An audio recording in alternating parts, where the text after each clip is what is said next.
Hello అండి. నేను doctor Nayani, consultant at 49 hospitals Karimnagar branch.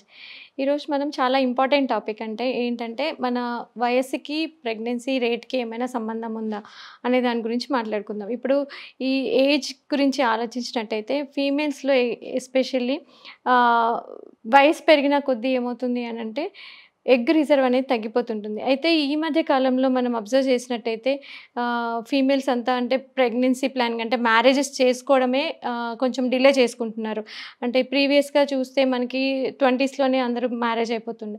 ఇప్పుడు ఈ మధ్య కాలంలో వాళ్ళకి అంటే ప్రొఫెషనల్‌గా అంటే కెరీర్ పరంగా గానీ, లేకపోతే ఎడ్యుకేషన్ వైస్ హైయర్ ఎడ్యుకేషన్ వల్లనో రకరకాల కారణాల వల్ల ఈ మ్యారేజ్ అనేది డిలే చేసుకుంటున్నారనమాట. సో, అది ఇండివిడ్యువల్ చాయిస్. దాన్ని మనం తప్పు అనడానికి లేదు. కాకపోతే ఏంటంటే, ఇప్పుడు ఈ ఏజ్ మ్యారేజ్ ఏజ్ అంటే ప్రెగ్నెన్సీ ఒకవేళ మ్యారేజ్ అయినా కానీ ప్రెగ్నెన్సీ కూడా పోస్ట్‌పోన్ చేసుకుంటున్నారు.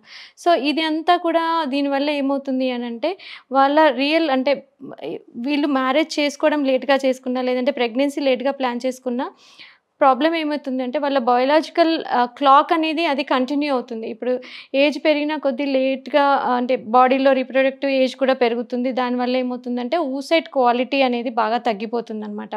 సో, మ్యారేజ్ డిలే చేసుకున్నంత మాత్రాన అంటే 30 ఇయర్స్ తర్వాత, 35 ఇయర్స్ తర్వాత మనం ప్రెగ్నెన్సీ ప్లాన్ చేసుకోవచ్చంటే, అప్పటి వరకి ఏమవుతుందంటే, ఈ oocyte ఏజ్ కూడా పెరిగిపోయి, దాని క్వాలిటీ తగ్గిపోయి దాంట్లో క్రోమోజోమల్ అబ్నార్మాలిటీస్ అన్నీ వచ్చి, మనకి జెనెటికల్లీ అబ్నార్మల్ బేబీస్ పుట్టడము, మెంటల్లీ రిటార్డెడ్ బేబీస్ పుట్టడము, ఫిజికల్లీ, మెంటల్లీ ఛాలెంజ్డ్ బేబీస్ పుట్టడం, ఇలాంటి రిస్క్‌లన్నీ ఎక్కువగా అవుతాయన్నమాట.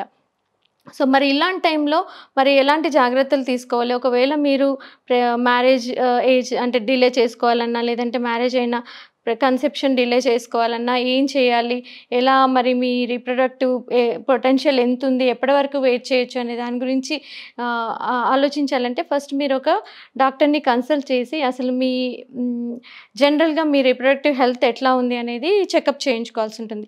సో, దీంట్లో మీకేంటంటే వాళ్ళకు బేసిక్‌గా ఒక స్కాన్ దాంట్లో గర్భసంచి గురించి, తర్వాత అండాశయాలలో ఎగ్ రిజర్వ్ ఎట్లా ఉంది అనేది చూస్తారనమాట.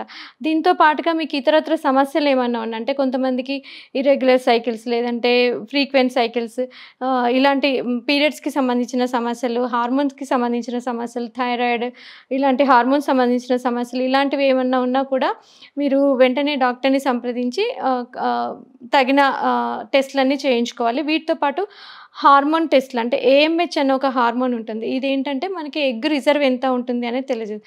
సో, ఇలా మీరు తెలుసుకోవడం వల్ల ఒకవేళ మీ ఎగ్ రిజర్వ్ తగ్గుతుంది అన్న హార్మోన్ లెవెల్స్‌లో ఏఎంహెచ్ వాల్యూస్ బాగా లో ఉన్నాయి. కానీ మీకింకా కన్సెప్షన్‌కి ఇప్పుడే రెడీ లేరు అని అనుకున్నప్పుడు ఒక ఆప్షన్ ఉంటుంది. అంటే ఎగ్ ఫ్రీజింగ్ అనేది. సో, ఈ ఎగ్ ఫ్రీజింగ్ అంటే ఏంటి అంటే అంటే మనకి ఐవీఎఫ్ ప్రాసెస్‌లో లాగానే మీకు మీ అండాశయంలో ఎగ్ రిజర్వ్ ఎంతుంది చూసుకొని వాటిని ముందుగానే మనకి ఓవం పికప్ ద్వారా అంటే ఎట్లాగైతే మనకి ఐవీఎఫ్ ప్రాసెస్‌లో హార్మోన్ ఇంజెక్షన్స్ ఇచ్చి మనకి ఆ మంత్‌లో కనిపించిన ఫాలికల్స్ అన్నీ రిట్రీవ్ చేసి మనం oocytes ఎన్ని వచ్చాయని చూసి దాన్ని ఫ్రీజ్ చేసి పెట్టుకోవడం అనమాట. సో, ఇలా ఎగ్ ఫ్రీజింగ్ చేసినప్పుడు ఏమవుతుంది అనంటే ఆ తీసిన oocytes యొక్క దాన్ని -డిగ్రీస్‌లో టెంపరేచర్‌లో దాన్ని స్టోర్ చేస్తారు. సో, అలా స్టోర్ చేయడం వల్ల ఏమవుతుందంటే దాని యాక్టివిటీ బయోలాజికల్ యాక్టివిటీ అంతా అక్కడే ఆగిపోతుందనమాట.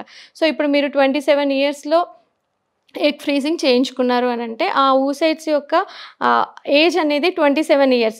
ఈవెన్ మీరు ఆ oocytesతో మళ్ళీ మీరు ప్రెగ్నెన్సీ ప్లాన్ చేసుకున్నారు. 35 ఇయర్స్ తర్వాత ప్లాన్ చేసుకున్నారంటే అప్పుడు మీ ఏజ్ 35 ఇయర్స్ ఉన్నా కానీ మీ oocyte ఏజ్ అనేది 27 ఇయర్సే ఉంటుందనమాట. సో, దానివల్ల కాంప్లికేషన్స్, జెనెటిక్ అబ్నార్మాలిటీస్ వచ్చే ఛాన్సెస్ తగ్గుతాయి. కాకపోతే ఏంటంటే ఈ oocyte ఫ్రీజింగ్ చేయించుకున్న తర్వాత మళ్ళీ ప్రెగ్నెన్సీ ప్లాన్ చేసుకోవాలంటే చాలామంది అడుగుతుంటారు. మళ్ళీ ఆ oocyteని బాడీలో పెట్టొచ్చా? ప్రెగ్నెన్సీ ప్లాన్ చేసుకోవాలంటే. అలాంటి అవకాశం ఏమి ఉండదనమాట.